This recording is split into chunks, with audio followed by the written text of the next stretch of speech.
Episode number 5 Cinco of your YouTube QUAH coming straight at you guys. So this is where we answer questions that people like you who are watching ask in the comments.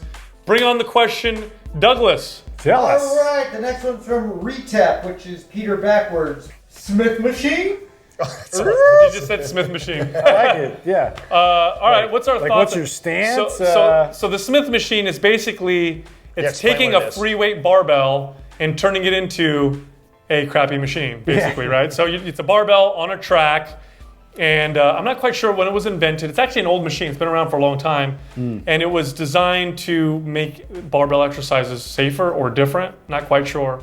Well, no, actually, it was originally designed for upper body movements. So it was designed for shoulders, chest, things like that. It's now been utilized a lot by people for squats, split stance squats. Oh, my favorite is the donkey kickback when they use that, when they get on their hands and knees and push it up. Or flat on the back and push up. Yeah. So I have a couple. I have one. I say it's crap. Stay away from it. You should be learning how to barbell squat. So if there's certain movements. Just use the barbell. There's certain movements on it that I feel okay about, it's been a while since I've used one, but I have used one in the last couple years.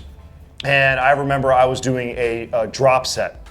And it's really easy for me to, if I don't have a spotter, so I can unrack, or I can just roll my wrist, rack the bar, and go over and I can strip the weights off. Slide the weights off and get right back into my drop set. So, and I was doing chest, and I would do shoulders the same way too. So I could see some applications for this where it can be utilized as a tool.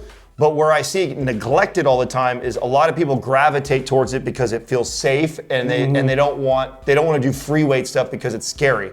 That's where I have the most problem with it, is because those people would benefit the most from actually going over to the free weights. Well, my problem is they think it's actually going to apply now and translate over into a barbell squat, which they're in for a rude awakening when you go from Smith machine to an actual squat. So there is ways to kind of take a beginner and have, simplify the process with that and get them comfortable with a barbell. But I tend to lean more. A beginner with a Smith machine? I would never put a beginner on a Smith machine. No, I'm not saying put them on. I'm saying like I understand why people think that it's safer. Right. But they're creating more of a problem because it's a different recruitment pattern. In fact, I think it's more important. I think somebody who's advanced, who's been training for a very long time, is better off using this as a tool. Like I was giving an example of somebody who is using it because they're afraid of the barbell. So those people it's worse. There's a reason why the barbell squat is so hard. It's so hard because it works so well. Your entire body has to. It takes a lot of skill, and I think that's the repellent, I think, for a lot of people, because they understand how demanding and taxing it is. But really, it's to your benefit to really take your time and learn that skill, because it's going to stay with you the rest of your life. However, the Smith machine, like if I was to do like 2 moves on it, it'd probably be like an inverted row, or taking one of my clients to just do like a chest press, like on top of it. So I'm just using the bar as like a stabilized bar. That's it. Yeah. It's the only time I ever use it. Here's the thing. If you were to compare free weights to all machines, and you add functionality, muscle building, strength, and you add those 3 categories up, free weights win, hands down. They just win. Now, machines can be useful for people with injuries. For hypertrophy purposes, they can be useful if you're trying to add volume and you don't want to break down as much muscle, because free weights tend to be more damaging on the body, which is not necessarily a bad thing, but again, if you want to add volume.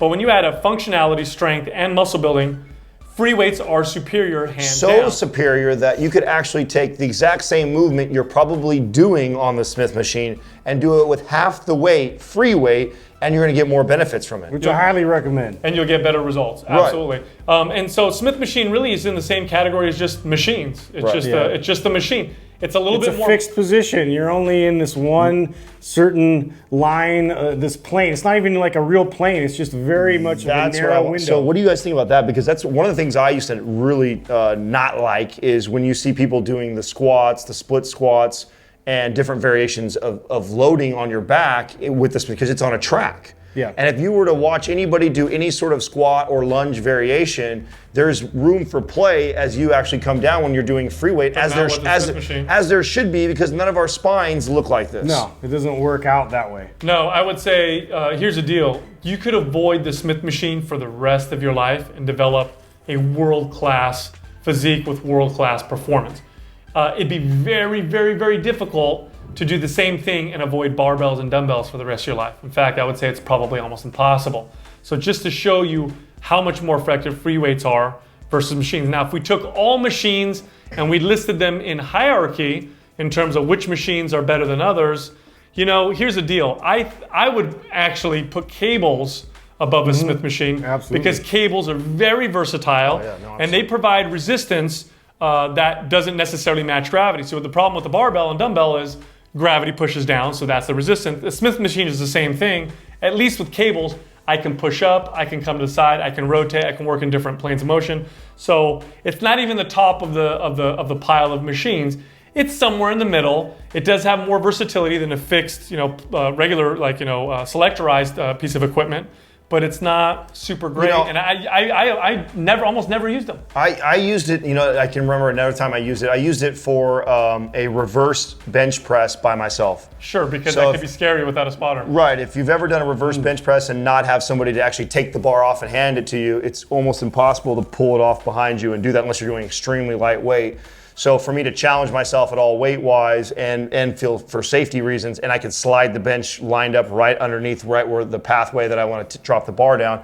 So I think here my big thing is takeaway is this. So if you're somebody who is utilizing it as a tool, you're advanced, you know how to program, you've been training for a long time, you intermittently utilize it for specific things like what I'm sharing with you right now, I think there's nothing wrong with the Smith machine used like that. It's not going to hurt you. Maybe it won't give you as much gains as something else, but if it's intermittently used in your routine, I could totally see a place for it. But the problem is, if you're somebody who's using it as a crutch, or you're using it because you don't want to do something else, or you're afraid, or in other words, don't replace your barbell exercises with the Smith machine. Right. Perfect your free weight exercises, perfect your body weight exercises, and you'll be awesome. You'll be golden. And you'll never have to worry about using a Smith machine. But if you want some variety, throw it in. Right. So again, share this video. I know you have a friend who loves a Smith machine. Send this video as a surprise. They'll love it. Also, if you want to ask us questions that we answer on episodes like this one, do it in the comments below.